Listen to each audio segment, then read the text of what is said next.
Landon. Oh, 7 minutes past. I'm going to go to the grad.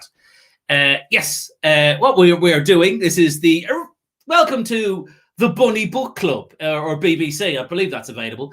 So we're calling it that. And this evening we're going to talk about my first board. There it is. I'm out one of those faces. Or if you're from Czechoslovakia, Muzbet Tavara.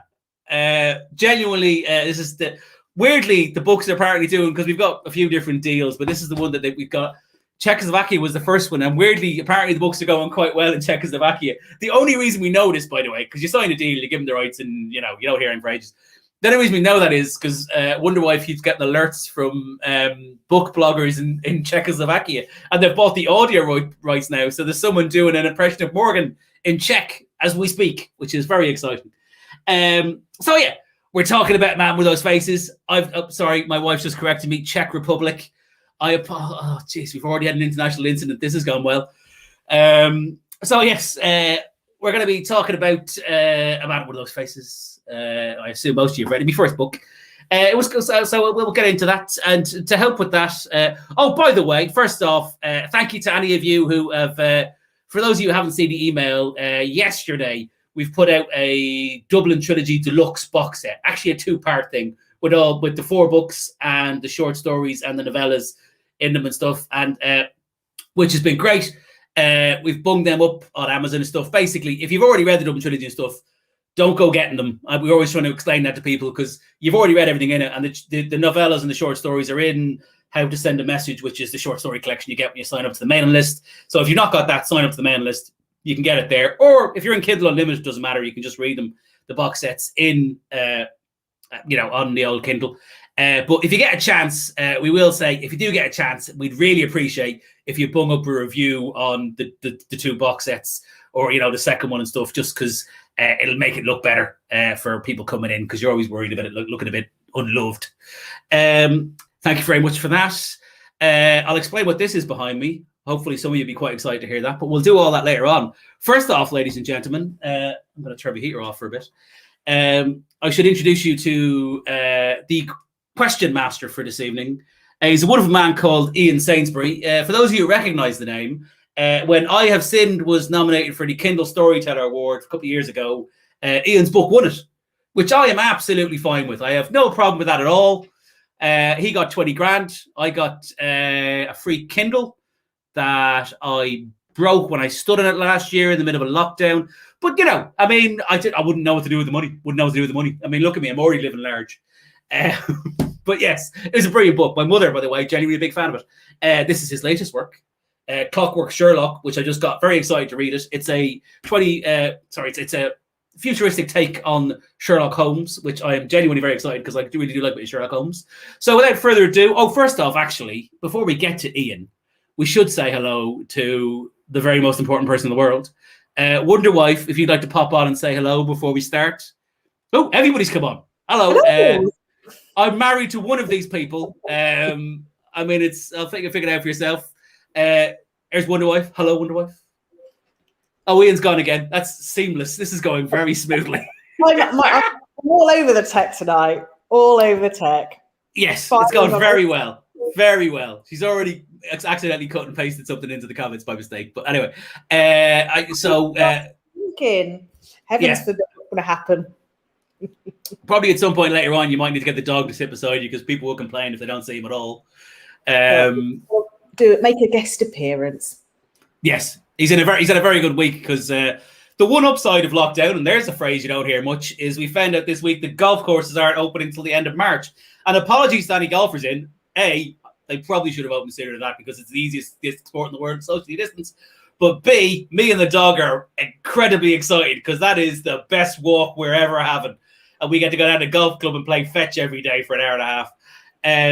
So the dog's in very good form. Anyway, now that we've explained all that. I'm going to disappear now. And you say that. It's not gone that well so far, technically. Let's see what happens. Okay, on your marks, get set. Oh, hello. Somebody's coming in. There he is. Ladies and gentlemen, please virtually applaud Ian Sainsbury. Ian, how are you, sir? I'm great, thanks, Queeve. And you're well. You've got your rum now. I've got vodka tonic, so you're good health. You've always been a classy bird. Because I was So they tell me. we should. I must get him again. We actually did a great job in the old Kindle Storyteller Awards. I mean, the voting was rigged. We all know that. But Obviously, the one thing, yeah, they actually made cocktails out of everybody's books, didn't they? I must dig it out. No, absinthe was in mine.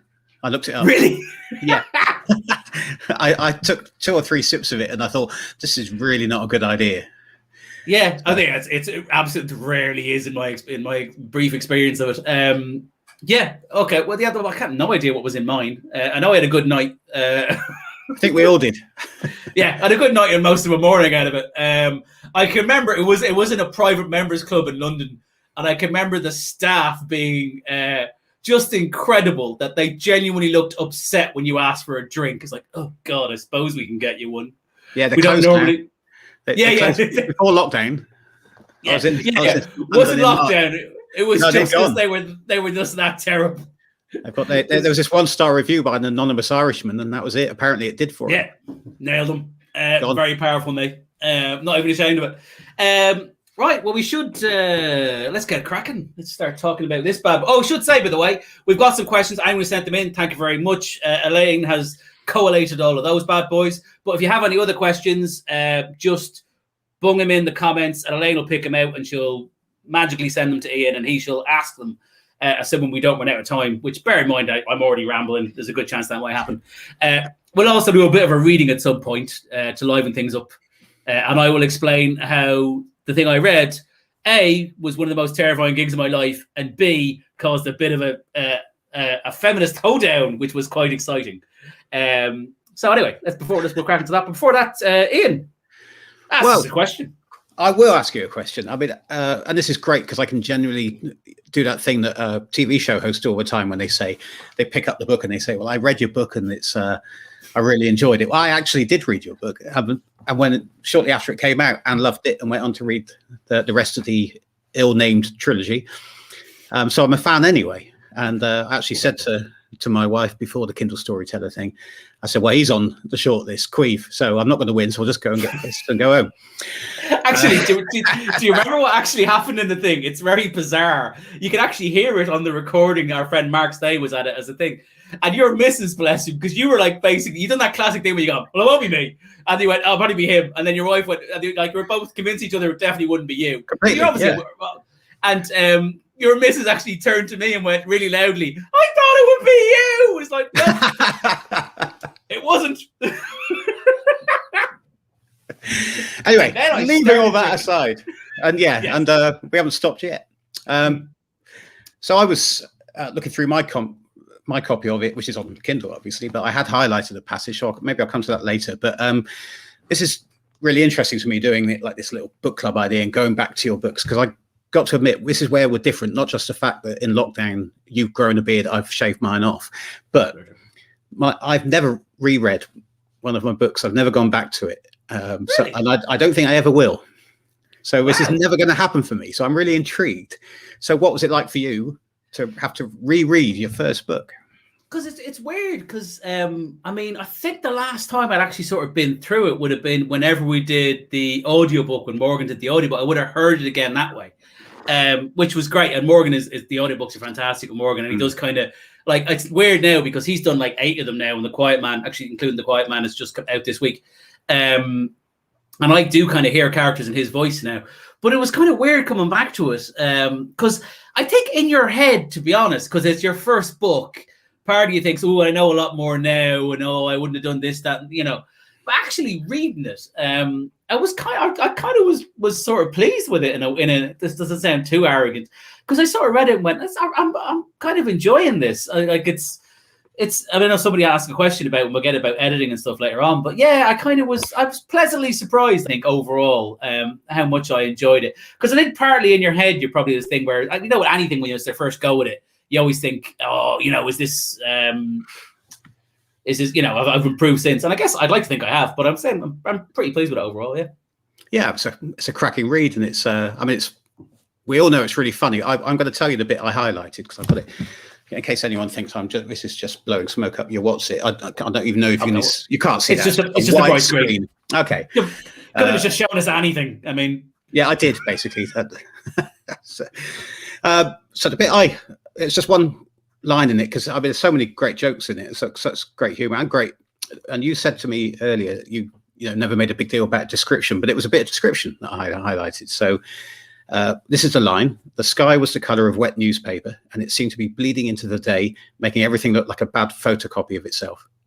Oh, yeah, I think that's a great bit of description. Oh, thank you. Yeah, because I say if you notice something in my books, folks, genuinely, I don't spend much time describing like general stuff. I don't. A lot of really good authors, and I sort of like Ben Aranovich, who's a real favorite of mine. He's so into the architecture and stuff of London, where his books are based. He spends a lot of time describing it. I don't. It's not in my head to like, or people's clothing for that matter. If you actually look, it's weird how a lot of authors will spend a lot of time describing people's outfits. I just don't, because it doesn't. It's not in my head. So thank you. Yes, description isn't the big thing. I mean, actually, what was nice going through is because you remember the story going through, but some lines I'd forgotten about. I think one of the ones that I was really pleased with when I read it later was he smiled like minimum wage workers wore fancy dress, like they've been obliged to by a memo from head office or something like that. And I really enjoyed that, because I remember, it's weird how I remember that line, because my local Sainsbury's in Manchester, where we used to live in the centre of Manchester, had them all dressed up for Halloween. And it's that classic thing where you can see some of them are loving it, and some of them are just wearing a stupid hat going, I fucking hate doing this. And I think that just sort of stuck in my head. So there's like, that's the thing, rereading something for years. You kind of remember most of the plot, but little bits and little twists and little things like that do sort of pleasantly surprise you. And there was a few like that I know there was a couple of descriptions of Bridget and stuff that I enjoyed as well. Yes, so there you go. Yeah, it's I mean, there's some great stuff in it. So I think it's all about what you choose to describe, and the fact that you don't do lots of it is that when you do drop these little things in, and these lovely little like funny lines, just these little observations, like observational humor obviously, but it just works really well. So here's a really tough question before we get into the reader questions. If you could change anything, if you were coming back to a completely fresh eye now, what is there anything you'd change? What would it be? I think I've slightly sort of hinted this before, but honestly, I think it's chapter 5 or something like that. Weirdly, it's the very first time we meet Bunny McGarry on the doorstep. Yeah, he's on the doorstep, exactly, and he meets Bridget and Paul. They're coming back from the hospital and stuff.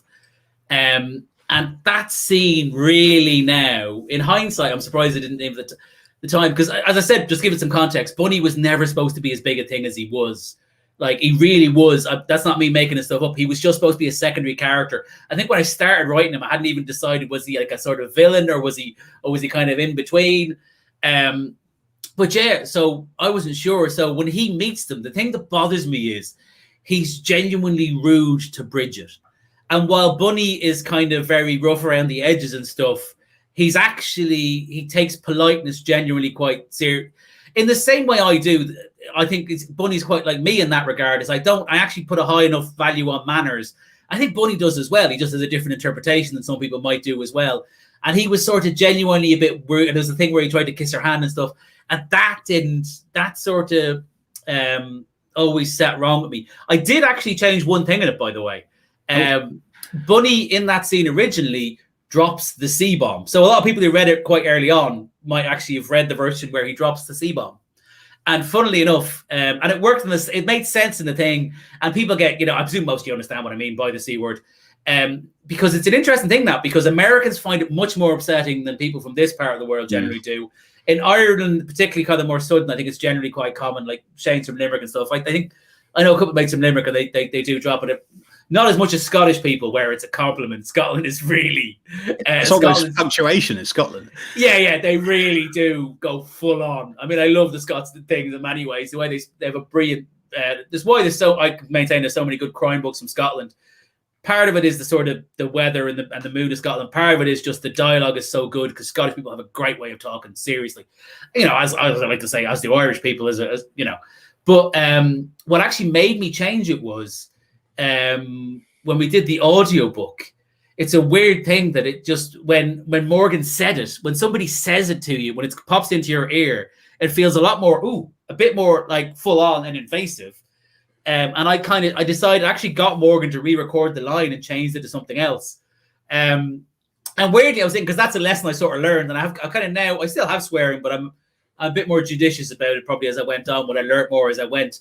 Having said that, in the Quiet Man audiobook, if anyone remembers, there's a scene in prison in the Quiet Man. Sorry if I was spoiling for anyone, but there's a thing about where they're in prison and the guy's talking about the guy's a cannibal and he eats a certain part of the anatomy, and it's weird where written down it's okay, but I must admit I heard Morgan do it in the audiobook and I went, "Hey, Jesus, that's a bit full on." So I'd imagine we might get a nasty thing about that. But yeah, go back to the original thing. I think that scene, it just feels like when we first meet Bunny, because he's not formed in my head, as you know, because I'm writing as I'm going, I'm discovering as I'm going. He wasn't fully formed in my head, and I wish I'd gone back and changed it because the tone wasn't quite right. Yeah, that's interesting. I mean, just speaking as a reader and I'm a fan of Bunny. He's a fantastic character, and I could kind of see it when I read that first scene again, that he wasn't quite the Bunny we know. However, there's a bit of my brain going, he's just had a bad day. I was like forgiving him as I read it. I guess it's one of those things, isn't it? That maybe it's just, but it just sort of sticks in my craw. But I hope it doesn't, bother other people too much. But yeah. Well, let's go on to a few of the reader questions and we got emailed in. I feel like a children's TV presenter now. Like Noel Edmonds on Swap Shop. Yeah. Okay. Yourself there, mate. So just come in. We have a question from Hannah Ingham Smith. I don't know if Hannah's here, but okay. Well, this is actually quite related to what we just talked about. But when you're rereading your book, do you think of edits or can you just enjoy it? So that just relates to what we just talked about. But can you just enjoy it? I think when it was far enough removed, I think you can't. To be honest, the weird thing is because your first book, as you know, when you do your book yourself, and we did it ourselves because publishing was funny and too Irish, all that. But you don't have the same team around you when you do your first book. So there was more errors in our first book than there wasn't any other one. So there is part of me, like actually even tonight, weirdly, a great Irish comedian called Neil Delamere, who the Irish people know well. Whose auntie lived 3 doors up from me. But anyway, this is a random fact for you. But Neil said, was jokingly, I think was tweeting out, and he went, can I ask a question you've been asked before about canals? And because he just read A Man at One of Those Faces while he's in lockdown. And I was like, oh God, because basically there's 2 canals in Dublin, the Grand and the Royal. I got the name of them, I got them mixed up, and I grew up beside one of them. And I managed to get the name wrong. And I think it was one of those things where it was even like, I never checked it because I was 100% certain I had it right. And I actually think it might be that my dad once told me that was the name. And when I was a kid, and when you're a kid, your dad tells you something, well, that's gospel. I mean, I don't care now. I'd quite happily go outside and punch somebody who said my dad got something wrong. We're not having that. My dad gets stuff right. He's a very factual man. He was an accountant, for God's sake. So I had in my head that name of the river, and then someone would email us at some point, and she got very angry about it. Sorry, I didn't have the canal, not the river. And then we figured out, oh God, I've got it wrong. And apparently he just said tonight, and I went, oh God, it's not still wrong, because we changed it. And then he did say, oh, I've got an older version of the book, maybe. So I was like, but like tonight we had the thing about going, we're gonna have to go back and check that. So it is, because like on later books, typos are, as you know yourself as an author, they're almost impossible. I found them in Stephen King books. And that's going to be I've ever read. Yeah, if you actually, and it's weird because you do get more used to looking for them. And I found them in the latest Benaranovich and stuff, and they have spectacular teams of people behind them. But it's almost impossible. Your first book, every time you change something, it feels like something else goes wrong. Yeah. So you do sort of always have that, oh God, please don't let there be an error thing. But I think because it was so long removed, I think I was able to switch off and enjoy it, which was lovely. Yeah. Excellent. Well, one more from Hannah then before we move on. That's just this is about just the process of writing, and this is quite interesting because it's definitely changed for me. It feels like every book's new, but what do you remember about the process of writing that very first one? God, it was very. I think because you're writing the first, I can remember like people always ask me you kind of get asked this a lot now. I'm sure you get it as well, Ian. About so we're always going to write a book, and because this is always a long term. I honestly, and I had like sitcoms and stuff, and I wrote lots of kids' TV scripts and stuff. And I can remember thinking about books and going, "Oh God!" I mean, they're massive. Like there's like 100,000 words in this thing. That's ridiculous. I don't know that many words. I mean, to be fair, you can reuse some of them quite a lot. There's a fair few of theirs in there, but it just felt like such a big thing. And weirdly, in the process, I know because I wrote it in the university. I was doing a master's. I went to do because I wanted to write a book Not these books, by the way. This was, as I said before, this was a short story that got completely out of hand. Like it really did. But I wrote it in the university library. And I think I was, at that point, I remember, like, God love them, friends of mine, Claire Campbell and Brendan Dempsey, who's a very fine comedian. I used to send them every few chapters because I just needed the reassurance of kind of, oh, am I doing this right? Is this, and I was sort of, and then, we kind of went through all the big process with the book. And then weirdly, after the first book, I don't think I sent anybody any parts of it until it was done. Even now, Elaine doesn't read anything until I'm finished. Yeah, I don't think ever. Even if I run something by her, I don't let her read it. I just ask her a question about it. So yeah, you get that, but it's because you do have that. As anybody here, the biggest thing why there's so many unfinished novels is people run out of confidence. That's the thing, isn't it? And yourself, like every author's been there, where you do, especially early doors. Because I always think the greatest thing you got from your first novel is the understanding that you can write a novel. And you can finish something. Yeah, and once you've done it once, even if you're on a bad day, you go, well, I've done this before, so just keep going. Yeah, that bit of confidence to know that you can actually do it. But do you find every book is like, I feel like I'm starting again from scratch? To a certain point. I think you do. Oh, by the way, before I forget, sorry, yes, I haven't mentioned this. If anyone wants to bung in the question, Elaine has just reminded me in the private chat that we'll be giving away a signed copy of The Stranger Times for the favorite question tonight. So Elaine will pick whoever's their favorite question, and we'll probably have a voting system. It'll be very fair. But we're going to have a signed copy of The Stranger Times because we have a few of them sitting upstairs because it was a pandemic. We couldn't give them to anybody, so we still have them. I mean, it's don't get me wrong, it's sold well. I'm not saying nobody wants it. I'm just saying there was a pandemic. But yeah, no, the thing about starting again, I mean, weirdly, like if you see up here, I think we can probably go on to this now because people have asked. I can tell you now was a little reveal, seeing as you've been nice enough to turn up, folks. That behind you there is the start of the next Bunny book. I would have, because it's been a bit odd, this process since January, where I started kind of doing the next thing. It took a while, and because basically, I was this year. The plan was to write the fourth McGarry Stateside book, which, without giving any away, it's set in America. Obviously, I think that's fairly obvious. And actually, the big thing was genuinely, it's a very specific idea. We need to go up, and I thought I actually need to go to Brooklyn and Manhattan, which you did before for research for it, and see it. It really does need to be, and it needs research. Yeah, no, it really does. This is most of any idea I've ever had. It really needs research, and obviously that's not possible in the current climate. We all know why. And it was sort of, I don't really want to try and sort of fake it. I really want to get it, right, because I've got a very specific idea of what it is. And then the next idea I moved on to was, for a while there, the final game, which was sort of, I mean, technically it's book one of the MCN investigations, which is basically everyone except Bunny. I wrote that came out last year, and people seem to really enjoy it. It was quite a lighthearted romp, quite deliberately, because I always try and do a different book for different things. And I was thinking about a second book there, and the issue there was kind of the idea, without giving too much away, was it was post-COVID.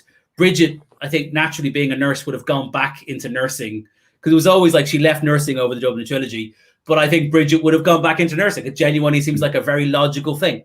And then it was sort of her coming back to the agency when she'd been away, and there was things that would happen. And the difficulty I had there was, but again, not going into this because no one needs to hear more about it.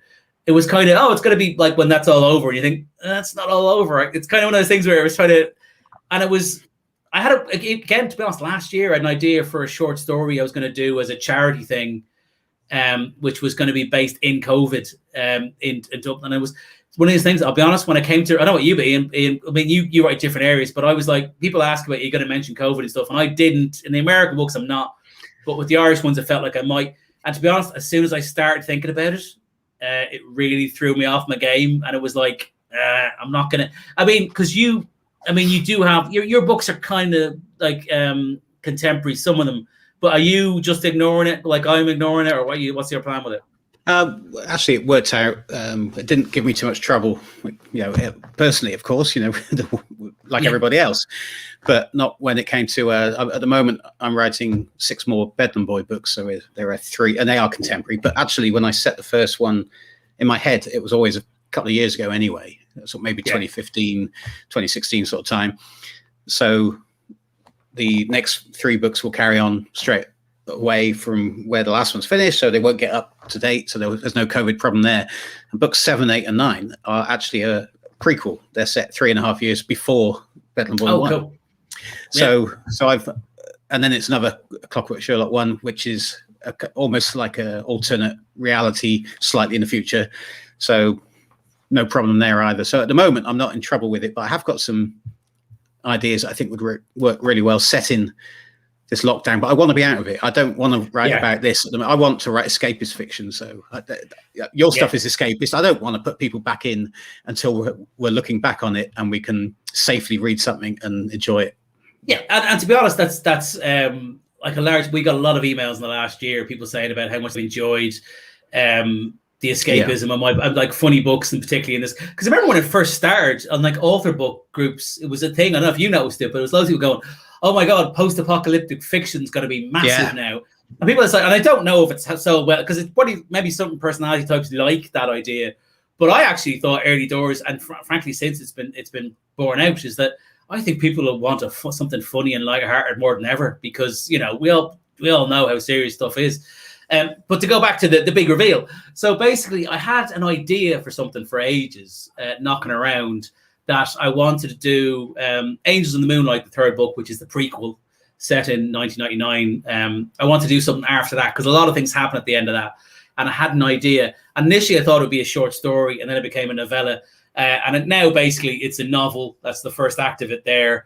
I'm currently about 18 or 19,000 words into it. So the next release I can now reveal will be, you know how we have a 4-book trilogy that can cause all kinds of confusion? Yeah, I'm now doing a sequel to the prequel that happens about a month after it. And it's all dealing with the sort of, but it's Bunny back in Dublin. Decky, I can tell you, is in chapter 1. I think people will be quite excited about that. Lovely. The little fellow, the assistant coach, people like Decky. Decky is back in it. And I'm excited to write it, because I genuinely never get tired of writing Bunny. And the reason I'm doing that story is because obviously it's not set in contemporary times. And it was one of these things that, like yourself, I thought I'll come back to the other ideas when either the situation allows and stuff. And this one's been a lot of fun to write. I'm quite, because also I've always said that I want to do a different book every time. And this one in some ways is a more traditional crime thriller. It's a bit smaller because I have a tendency to go big. I mean, I've never blown up a building, but I am going to at some point. But that's the thing. I do generally, the American books are quite big, a lot's happening and stuff, even in the Irish books. And this I quite like because it's kind of a smaller thing. The stakes are higher, but more personal. So I'm enjoying writing it. I don't know when it'll be out. It'll be some point this year later on. But yes, I can now reveal that will be the next book. I'm still not sure on the title, so I won't say it. But yeah, that'll be the next thing. Excellent. So you heard it here first. Here's an idea for you. It's a bit out of the blue. Just have a little think about it. The Dublin series. Yeah, we generally had that discussion where could we just call it something else? And then the problem is people actually know the Dublin trilogy. See, the other part of this problem, Ian, is people have to search for something and they can't spell Queeve. So the Dublin trilogy they can spell. But yes, I'm aware of the fact that if we now make a trilogy with 5 books where the new release is the 4th one, that's not going to be. I explained this to Wonder Wife, and you can just see her face like, "Oh God, this is going to make everything so much more difficult." But it's okay. You're in Douglas Adams territory there, and that's no bad place to be. Well, if you're going to follow anybody, that's the guy. Yeah, well, indeed. Anyway, do you want to crack on because I've been rambling on? Good God, it's the time. Right, let's go speed this bad boy up. All right, let's get through some. Here we go. Geraldine Hickey. This is a great question. So, what happened to Paul's face in the sense of, it's a man with one of those faces, and it starts off, and he's in the reason he's in the hospital is he's visiting people who think they're his relative, related to him because he's got one of those faces. He gets mistaken for other people, but that idea seems to kind of disappears slowly along the way. No one misses it because we love the books, but what happened? To be honest, there is actually a version of this book that is quite different, because it's very odd to say, but I had this idea that Paul was always being like almost like it was supernatural, but not quite. Like people were constantly confusing with somebody else, and it was a running thing. I actually wrote the entire book with that idea in it. And then I actually finished the book. I really enjoyed it. I never thought I was writing a series. I never thought, to be honest, I wasn't even sure I was writing a book until fairly, the novel until fairly on. We finished it. I started the second one, and I just realized that, oh God, that idea is incredibly restrictive. And then that was like the impetus that got the thing going. But actually, when I went back to it, the things I liked about the book were Bunny, Paul, and Bridget. And I went back and we actually looked at it. I remember myself and Lane went through it, and we said, all that stuff, it kind of lifts out really easily, because it really doesn't. Like, I'd like to think most people would never realize that something's changed. A couple of people have said it, and frankly, they're right. I'll hold my hands up. There's actually a version of the book that's quite different with that, because it does come up where he gets the dementia patients and all that sort of thing, which I think still kind of works okay. It comes up later on where he pretends to be Jerry Fallon's son. And the thing is, he's doing that to somebody who's never actually hasn't met Jerry Fallon's son. So it's kind of, it's one of those things that if you say the name, and I think you would get away with it if you're a kind of someone who does look a little bit generic. So yeah, genuinely, there's a version of the book that's actually quite different. We still have somewhere that, who knows, maybe we might reveal it someday, and if people really want to read something like a different version of the book. But that is why the concept of the book did actually change. There we go. You heard it here. Yeah. Two word exclusives. Here's a question I really like, and I think we all want it answered, from Jerry Riley. He says, when we first meet the delightful Lynn Nellis, and we all love Auntie Lynn, of course, in the pool, and Paul's knickers are expanding and slowly disintegrating. It wants to know, did you pull that idea out of the ether? Did that just come to you, or were you drawing on personal experience? Because it's so well written and realized and detailed, it sounds like a real event. I feel like, to be honest, I've never gone into a pool with underpants on, but I know I've generally gone, if we're going on holidays, I've gone, I'm not going to swim. And then we get there and go, I want to get in the pool. So I know I've gone into pools in shorts that weren't designed for it. So I do think it was probably in my head somewhere, because I have embarrassed myself sort of trying to hang on to something. I can't remember a specific incident, but yeah, I'd imagine that will be the, yeah. Okay, I think you're just avoiding the question. I think. Really, I mean, Wonder Wife probably not, but yeah, I mean, I'm known for having my arse hanging out my trousers as it is. I can't imagine it didn't happen in the pool. Okay, well, let's just chuck one in from Irene Pierce. It says Sister Irene here. Oh, and this is a question. I think I know how you're going to answer this, but you might surprise me. How did Bunny get his wonky eye, Queeve?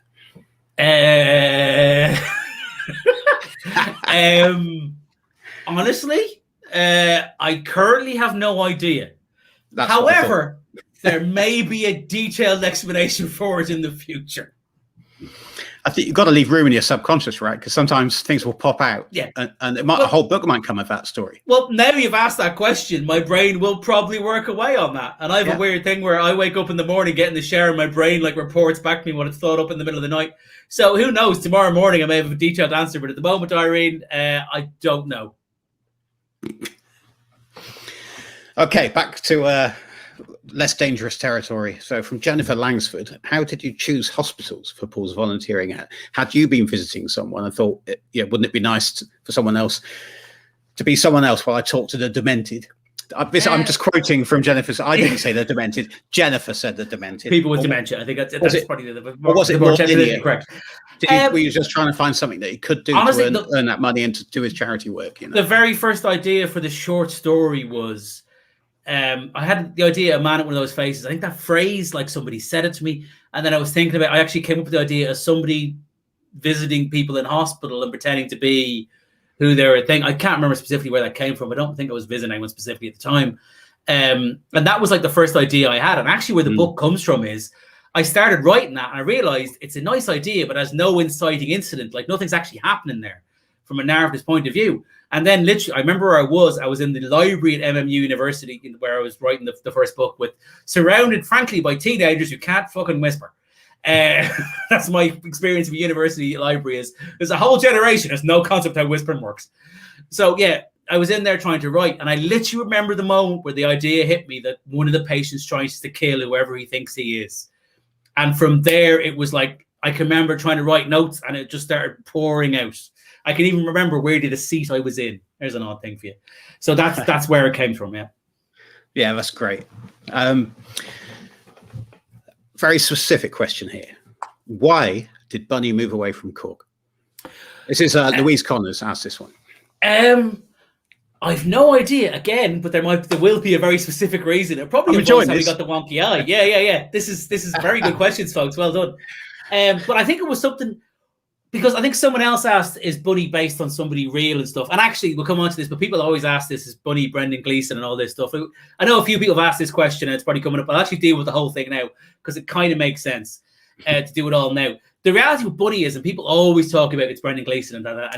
And weird, we found out, someone emailed us a couple of weeks ago and said, Brendan Gleeson played a character called Bunny in the Irish crime film I Went Down. And I was like, wow, that's such a weird, because here's the reality when people say it's Brendan Gleeson. It definitely wasn't. And I'll tell you why. It's based on somebody I know very well. I knew for about 14 years, who is from Cork, but he is frankly a short, fat fella. He had the same second name as that guy. It wasn't McGarry, it was something else. And he was, but till very close to we published the book. And I mean, like a couple of weeks out, and I had a panic, and I went to Elaine and went, oh God, people will realize this is. So I changed him to be a taller man, still a bit bulky, but a taller man, a different thing, changed the name. And then people weirdly said it's Brendan Gleeson. And even now I read it and go, it does sound like Brendan Gleeson. The only thing that happened there was I had to just go for enough opposites to make it not sound like the real person it was based on.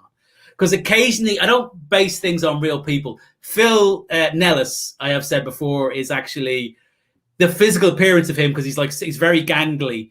Basically, he's a friend of mine called Phil Ellis, who's a very fine comedian. People who are fans of comedy in Britain will know him. He's got a Radio 4 series, which is brilliant, by the way. But he's a very tall guy. It's all based on the idea. We went out one night for a friend of mine's birthday, and there's loads of us going to a Chinese buffet. And I was looking for Phil for something. Phil sat down with everyone else. And weirdly, after knowing him for like 4 years, I couldn't find him. And that was because he's a very tall man who, when he sits down, becomes one of the shortest people in the room. He's all leg. And I basically used the idea of Phil. Even the jacket, the leather jacket, is we always slagging off Phil Ellis for the leather jacket he was always famously wore. So the personality type is entirely different, but that I based on him as well. And a lot of the time you don't use real people, but occasionally you do use bits and pieces. Yeah, you do, but you keep it quiet generally. Yeah. Unless you tell everybody on a live stream. Yeah. Oh, Phil, that's a running. Plus, I've just given him my own microwave for his new flat, so he can't say anything. Oh, well, he owes you. So here's one from Ross McColm. I hope I'm saying that right. This is an interesting question. Is there any chance of a young Bunny series? I really like this idea, actually. Like we've had with Sherlock, James Bond, Indiana Jones, and Frankenstein. That's very interesting. I'll be honest, it's not something that's particularly in my head, but I do think I've often given thought about certain things that happened when he was a very young guard and stuff like that. I think we'd probably get I think the earliest we'd go is him starting in the guards. But I do think it would be fascinating to actually discuss him starting in the guards. And I know somebody else said, I think there was a question that came up. Sorry, I just saw it scoot by, where someone said, do we find out about Paul's history and stuff? There is an idea I have for another thing I almost started writing for a... remember the prequel that I'm writing a sequel to? Yeah, I've got an idea for a prequel to that prequel.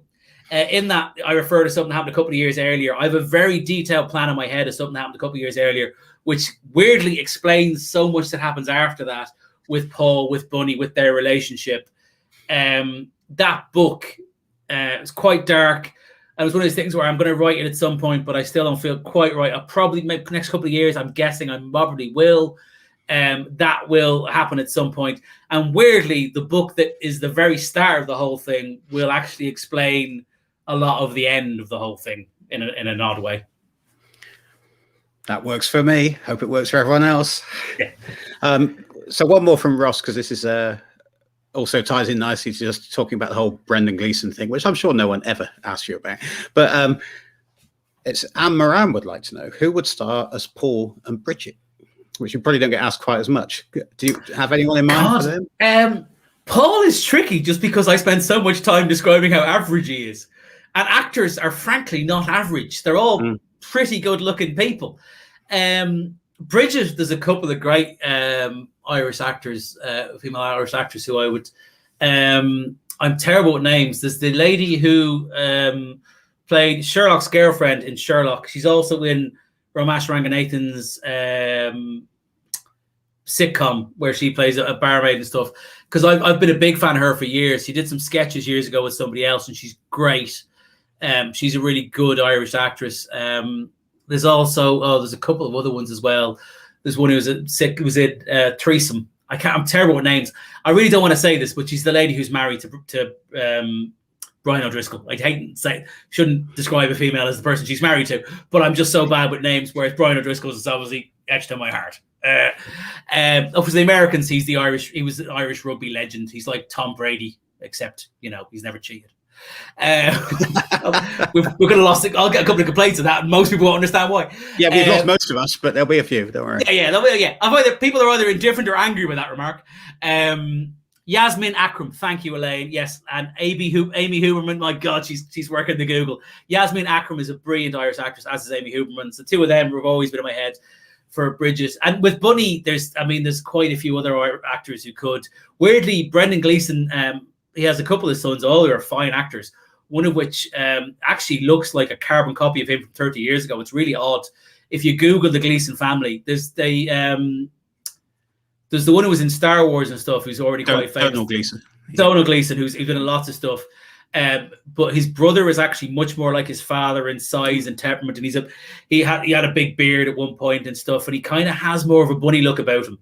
But as another one that people have actually said, and I really like, is Chris O'Dowd, especially when you see Chris O'Dowd was in the IT crowd and stuff. He was in Calvary with Brendan Gleeson, wasn't he? Oh my God, he was. Yeah, that's right. Yeah, God, I keep coming back to Brendan Gleeson. But he's also done Get Shorty in America, the thing, and he sort of was interesting where he rebooted himself, and he sort of got seen as he showed more range, because that thing happens particularly in Britain. People get very typecast as this person does this. Whereas they go to America and they get, that's Idris Elba became Idris Elba because he went to America. Chris O'Dowd kind of did the same thing. And Chris O'Dowd certainly has the size, and I think he has the acting chops. I think he's a very good actor, also has the comedy chops. So there's loads of great people. But to be clear, we should say, by the way, we still annoyingly can't say with who. We have signed a deal with a TV company to develop it, and they're currently getting scripts and stuff together. We've got a really good director and producer involved I can't say his name. I'm particularly pleased because he comes from a comedy background, so I kind of feel like he gets it. And by the way, people have asked this. Do you reckon that what would the TV? If he did a TV show, I think the TV show would be different to the books, and I think it probably should be different to the books, because in the books I set up a detective agency and then rip it down really fast. And I think what you actually want to see in a TV series is you would see more with the detective agency. And I'm kind of fine with the idea. People get upset about which change and stuff. I think if it's done right, I think you can do great. As long as you keep the character consistent and the humor consistent, that you can use some of the same scenes and stuff. Because I come from a TV background, have a very flexible attitude towards it, I think. Yeah, that's a conversation I've had with a few authors, and it's really interesting. I've written script things and got as far as meetings and read-throughs at the BBC and places, and my feeling is very much like yours. I think that I would be quite hands-off as long as it's done well. You sort of trust the people to do their job. But I've spoken to other authors who haven't. Maybe it's because they haven't been in those meetings, but they just say, "Yes, I'm going to write the scripts and do everything." I'm sort of quite lucky. Yeah, the Stranger Times has been option for TV as well, and so is the Dublin trilogy with two very good companies, very different companies. Weirdly, by the way, this book, part of the reason I really wanted to do it was I just took a couple of weeks, like a couple of years ago, and wrote a sample TV script for kind of based around the things. But I actually ended up writing a few different scenes and stuff. One that had Decky in it and a storyline with Decky, and I really enjoyed it. And I actually read it again recently and said, I really like these scenes. And that actually sort of went, I could do a book. I could use them in that idea. Next thing, that's when things started rolling. So I just saw somebody question in the thing just very quickly. How do you pronounce Garda Síochána? Exactly like that, Garda Síochána. You're welcome. Welcome to the joys of the Irish language. I'll just quickly run through a couple of wee tales about the hurling team with or without Bunny. I think they will feature in that bad boy because Decky's in it and stuff. I think just really scanning these. Do Paul and Mandy ever get to? Pierce Brosnan as Jimmy Stewart. I think that's a nice suggestion. Oh yes, that actually he would be very good. He's a very fine actor. I've seen him in some other stuff because it's one of those things where you get known as Bond and stuff. But Pierce Brosnan would be excellent at that. Yeah, but let's be clear. I don't get to pick these people, by the way. It should be clear. But you're right. That's actually that's an excellent shout. Yeah. Really quickly, is. how does Diller feel about Maggie? He doesn't know. I think he'd love to meet Maggie because he'd love to meet any dog. As I said in my email yesterday, he did mount a Ridgeback thing, twice the size of him. You want to see it? He genuinely jumped in the back because it wasn't a sex thing, by the way, let's be clear. He's been neutered and stuff. It's just he doesn't really know how to meet other dogs, so he kind of gets a bit panicky, like myself and mounts. I famously do that all the time. But he genuinely mounted the back of this dog. You can see this dog, the look in their face was like, this is weird. And then the dog did it back to him. And at one point, you just see Diller when he's being mounted backwards, by the way. And he was like down like this. And he looked at me like, oh, I get it. Yeah, this is why you say I shouldn't do this. This is why you're always, I understand more now. But yes. By the way, I was gonna do a reading that I might actually skip because I've spoken. Elaine said, try and keep yourselves. Look at it. We're rolling. It's great. I've just rambled. Really interesting thing in the comments, just for a second. Irene Pierce says, does he have a wonky eye? I think probably referring to Brendan Gleeson. Of course, Brendan Gleeson played Mad-Eye Moody in the Harry Potter films. Oh, good God, yeah. Literally had a wonky mechanical eye. So this is weird. No. Even I don't believe it's not Brendan Gleeson now. No, we know it's Brendan Gleeson. Stop messing about. Did I make up the other guy? And go back to Diller, just very quickly to Diller. John Loader wants to know, and he's actually one of my readers, which is lovely. Which came first? And we all know the answer to this question, I think. So John must have come late to your sort of podcast. But Diller the dog or Diller the character? Diller the dog. We actually got the dog. He was called. I hate saying that. He was called Milky, which is such a shit name. I don't know if they named, because he was white. And bear in mind, I have white hair, and I've heard all the crap names people come up with. So my first reaction was, we're not calling him that. And genuinely, we looked at him, and we genuinely had the thing where we were like, we call him Bunny, we call him Smithy, and we sort of went, and Diller, because he's just so energetic, and he's just so happy and stuff. Not that the character is necessarily that, but he's the closest one, that kind of sort of nice, cheerful spirit to him, although being a bit over anxious as the dog is. So that's how we picked it. We also found out, by the way, someone emailed us weirdly the last couple of days because I made the mistake of Googling it recently, that Diller is a slang word in certain parts of the world for the penis. But excellent. To be fair, and I this is why women are so much better than men. Every word that exists is somewhere a slang word for the word penis. Yeah. I guarantee you in some country, the word "the" means penis. It just is. Men are obsessed with the bloody thing.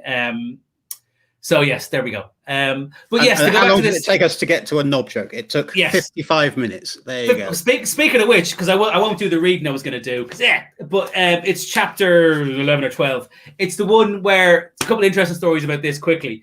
It's the one where Paul goes to meet his lawyer and he's not there, and he meets Nora, the lawyer, who appears in the later books and stuff. She's heavily pregnant, and so the line in it, the line is, "Oh my God!" She's in the middle of the conversation. She just goes, "Oh my God, will you stop kicking me in the vagina?"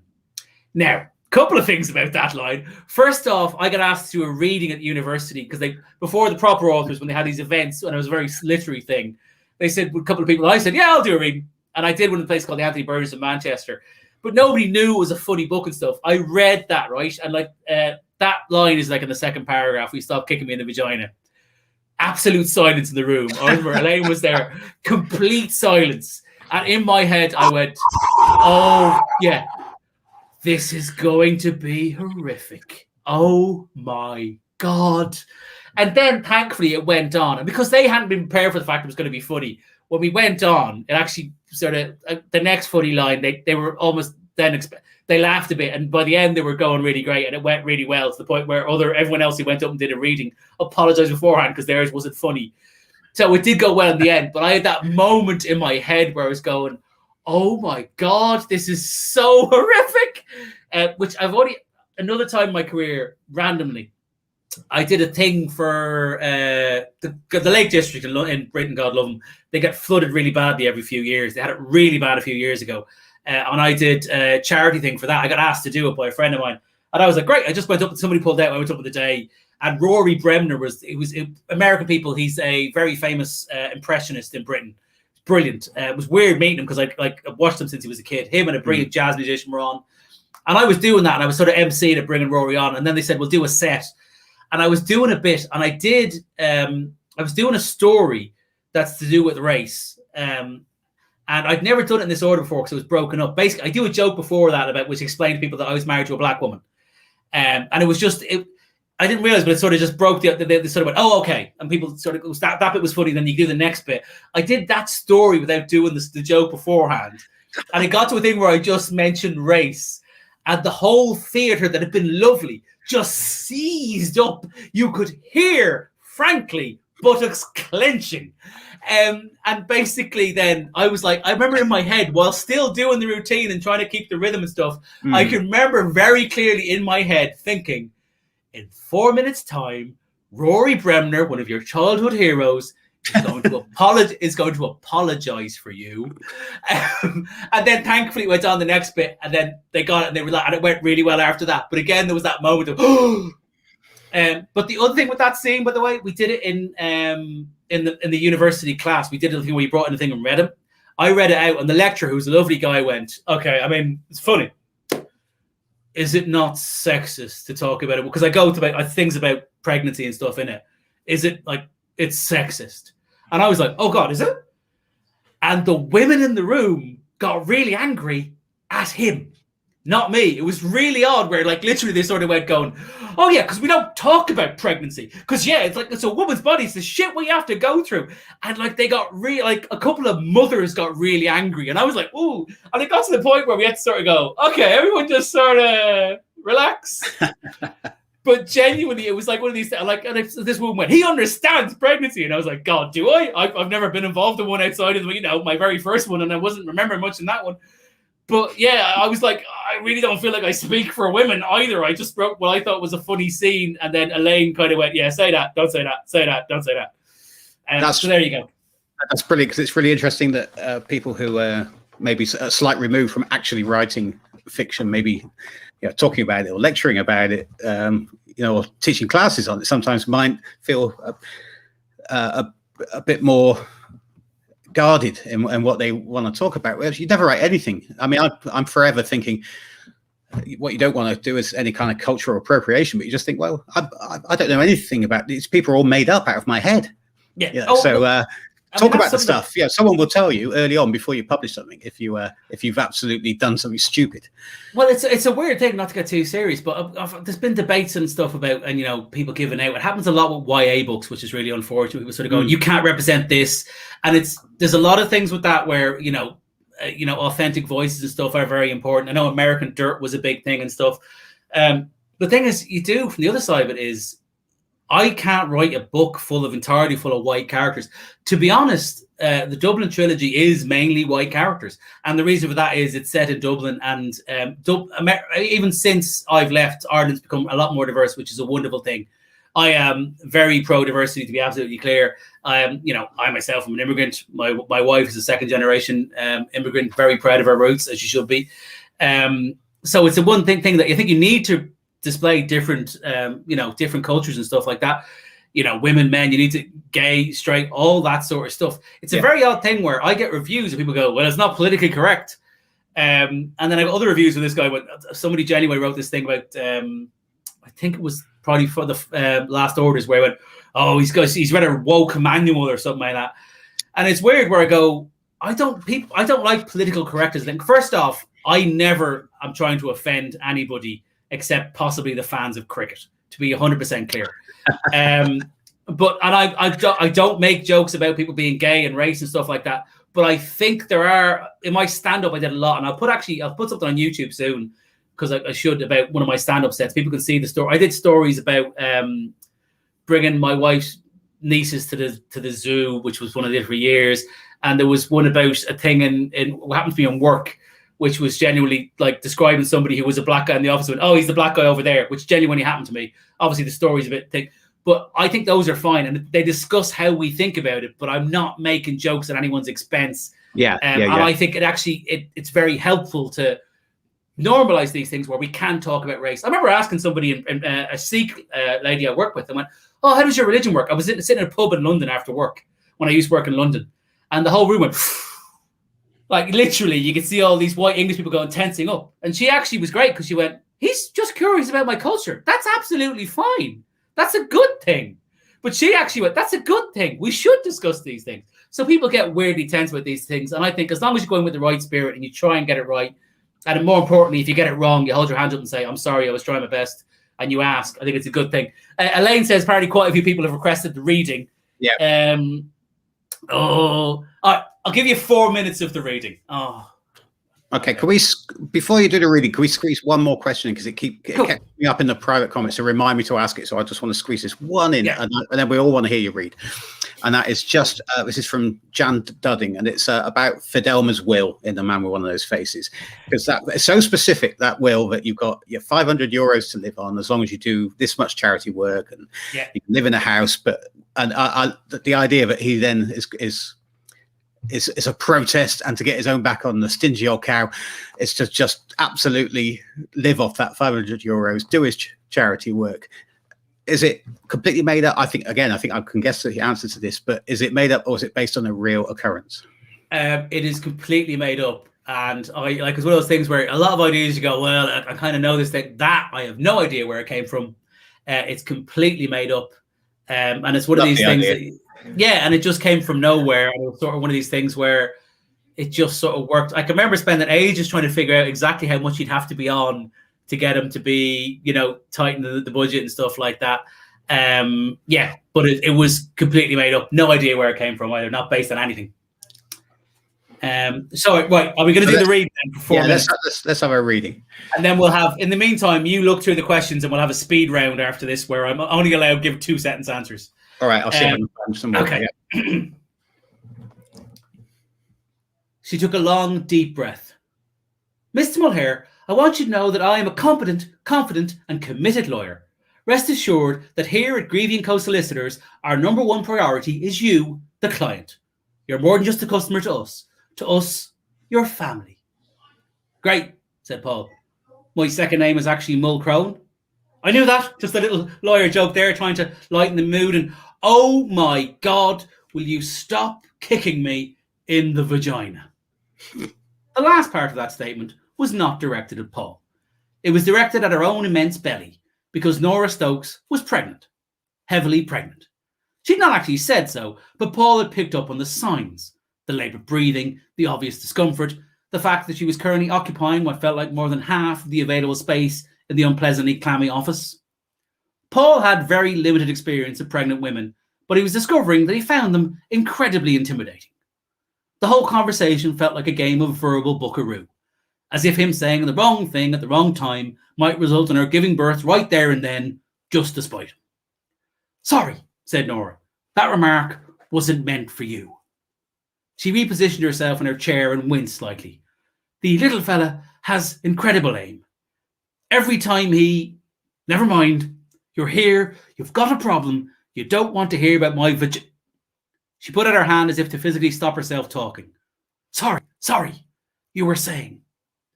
Paul looked at her across the desk. She was perspiring. Her blonde hair was matted to the side of her face, and he didn't want to say anything, but her left breast appeared to be leaking. There was a small patch in her pale blue maternity dress that was steadily getting larger. He was unsure of the etiquette in this situation. Nora Stokes appeared to be the entirety of the co in Greavy & Co. Solicitors. They had never spoken before. Paul had always dealt with her boss. It wasn't as if he actually liked Shane Greavy, the lawyer tasked with administering his great-aunt's will. Quite the opposite, in fact. Their relationship was built on mutual loathing, but there was an odd kind of comfort in it. Paul knew Greavy was going to try and use his current predicament, vis-a-vis being a potential murder suspect, to say Paul had broken the terms of the will. He had a carefully constructed argument lined up in his head, try and stop Greavy in his tracks before he started. However, he couldn't argue his case if his opponent had, for the first time in 7 years, declined to show up. Greavy was reliable and ever-present. As far as Paul was concerned, those were his only redeeming features. "Just a recap," said Paul. Mr. Greavy is definitely 100% unavailable. Correct. Is there any way we could? Not going to happen. But no way, no how.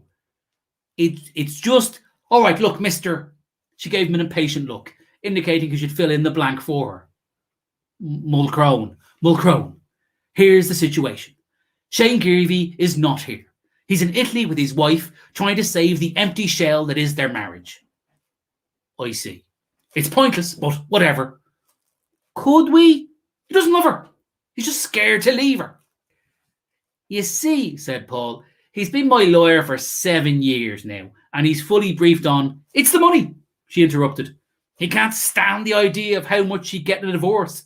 He's a cheap bastard, always has been.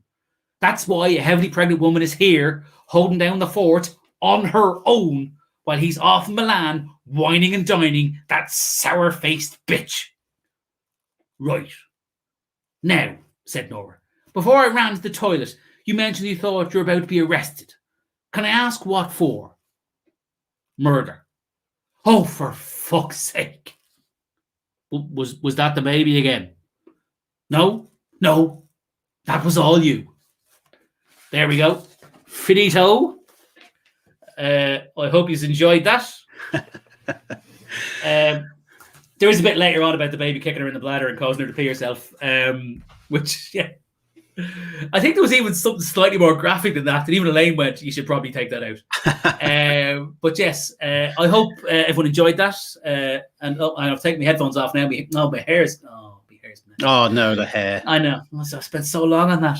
Anyway, so speed round. Good God, we've gone too far. Right, Ian, go. Okay. Well, let's... Quick question from Tom Brogan. But by the way, just... Personally, I'm sure everyone would agree. It's great to hear actually these stories, your characters read in your own voice. It's really interesting to hear that. Okay, Morgan's too expensive for short-term bookings. Well, yeah, I wasn't going to point that out. Tom Brogan asks, did you feel it was a smoother route into writing a crime novel for the first time by having two of your central characters, your two central characters, really Paul and Bridget, being not in that world at all? They're civilians, because by the time you get to Angels in the Moonlight, there's cops and robbers all the way. But did that help you sort of find a wedge into that world? This is an excellent question. Yes, absolutely it did, because I'm fairly clueless in the things. To be honest, even on the other side of things, I sort of bluff it a little bit, because you hear a lot about research, and I do it in sort of odd ways. But like people go, I want to get exactly right and get the exact same, the exact how the police do things. First off, the Garda Síochána, by the way, are surprisingly hard to research because they're not big enough. The books have been written about them, but they do have different procedures to British policemen. So there's a guy called Alfie Moore who's a very fine comic who used to be a policeman in Britain. I asked him stuff. I actually got hold of a copper. I was lucky enough through friends eventually in Dublin to get one.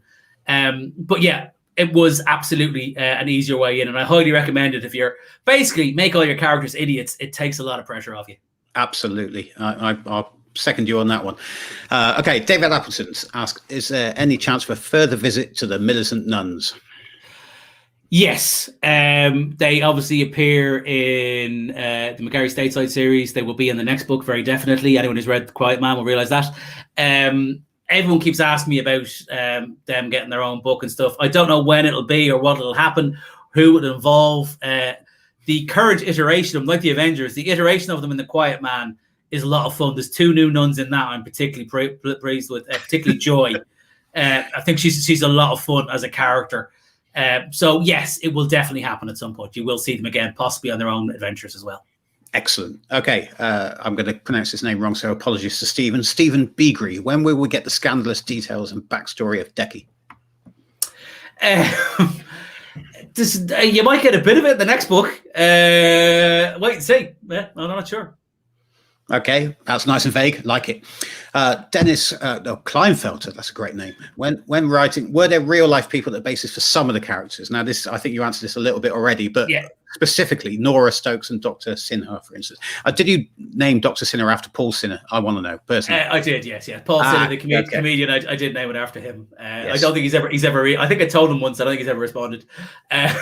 He may have been sick of people naming doctors after him. Nora Stokes, not so much. There are other people in it, but generally, I know.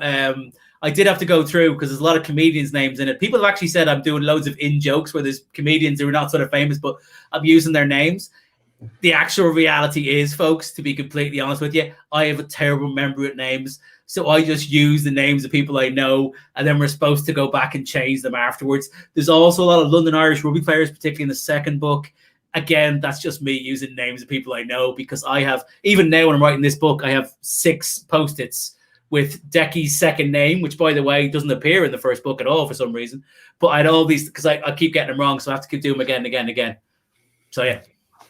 There you go. And interestingly, I don't know how interesting this is. It's just one of those weird coincidences. I've been to one rugby game in my entire life. And although I did play at school briefly, that was a London Irish game in probably about 2013. I got extremely drunk. So you would have been there, I imagine, which is quite strange. Yeah, if it was at Medeski in Reading, I definitely would have been there. And yeah, getting extremely drunk is a large part of the brand, to be honest. We genuinely, I say this now because I've left. We had a CEO who's now thankfully fucked off because he was terrible. He's gone to British Cycling. Didn't like the man. I'm going to say it there. But he kept referring to us as the Exiles. And you went, people aren't turning up here to listen to Exile music and drink Exile alcohol. We have the best brand in rugby. What on earth are you doing referring to us as not Irish? Anyway, probably need to cut that bit out for the podcast for legal reasons. Moving on. I'm pretty sure Lane's just gone, Yeah, probably. And I think we're pretty butting against the edge of the time here. But here's possibly a great question to end on, actually. I think this is a really, really good one. And I don't know who asked this, so thanks for the question. Do Paul Banky ever get to meet the vicious cat that forced Paul off the wall in The Man in One of Those Faces? That is a cat that deserves possibly its own story. I love that cat.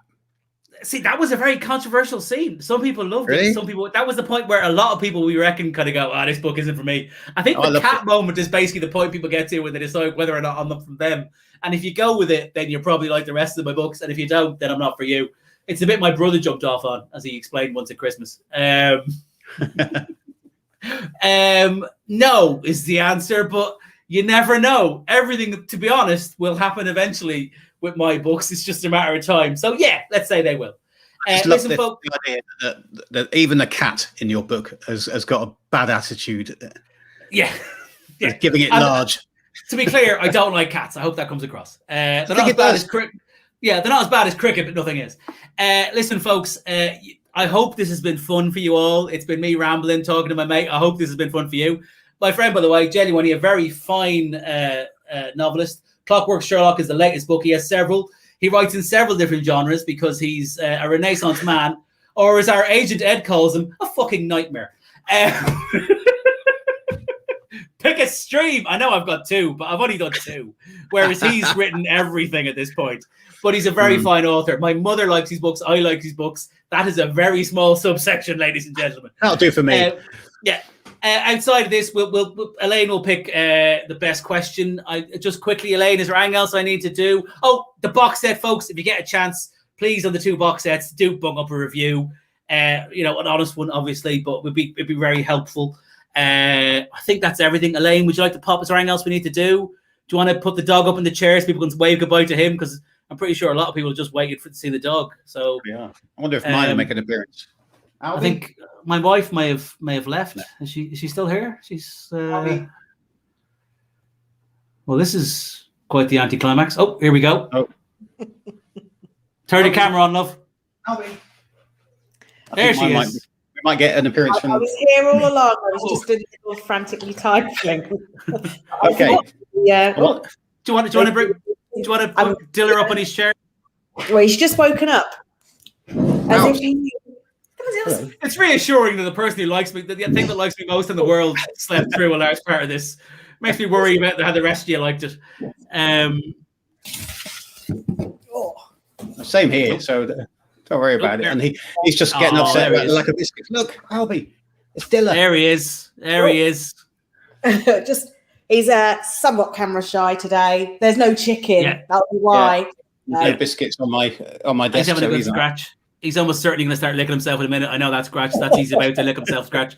Genuinely today, Elaine came back and gave him a walk. I went upstairs because I have a bad back to lie down. And the dog didn't realise I wasn't in my office. He stood outside for 10 minutes barking at the door, despite the fact there's a window he can see in. And I was lying upstairs, just hear Elaine going, he's not there. He's not there. He's not there. Stop barking. He's not there. Anyway, have we done everything we should have done, Elaine? We have, yes. Listen, folks, I hope you've enjoyed this. If you have, you've got homework. That is the The day that never comes, we'll be doing that next month, assuming this doesn't get us too many angry emails from people wondering what the fuck happened. This will be on later in the Facebook and the YouTube, and we'll put it on the podcast, the Bunnyverse. I hope you've all enjoyed it. Thank you very much.